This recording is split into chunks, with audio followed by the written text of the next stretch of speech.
this is a question for Ms. Howe, and I was curious how much Kind interacts with the Public Defender's Office. Other than the fact that We're very good friends. Right. We live in the same town, but it's a really great question. So we interact with children fairly early on in their arrival in the United States. So our hope is that they have no criminal history when they come to us, just given the nature of how our kids are referred to us. That being said, the communities in which our children live are not, you know, they can be scary sometimes. A lot of our kids live in Chelsea and East Boston and Revere and Lynn and Everett, and places where the schools are not as safe as they are in Brookline. And I would say, not always correctly, the criminal justice system gets involved. And absolutely, we work with people from JED's unit in the Public Defender's Office. Speaking about one of the forms of relief, special removed juvenile status, part of that procedure is going into state court and asking a judge to find that reunification with the parents is not viable.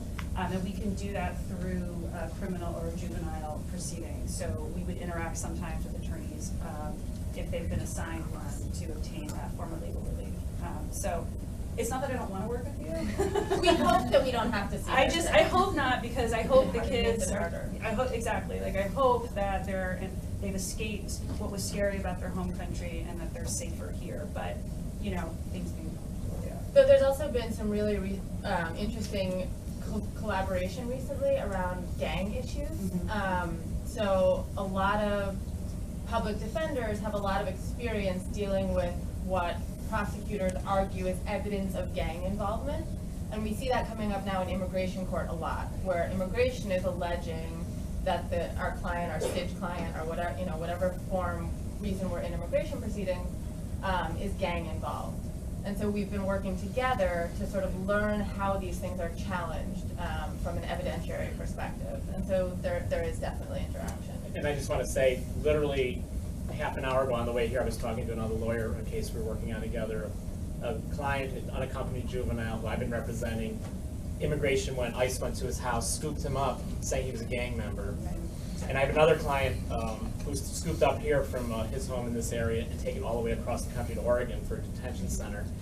And the evidence they presented in court yesterday was he was wearing Michael Air Jordans and a Chicago Bulls shirt, claiming this was proof that he was a gang member.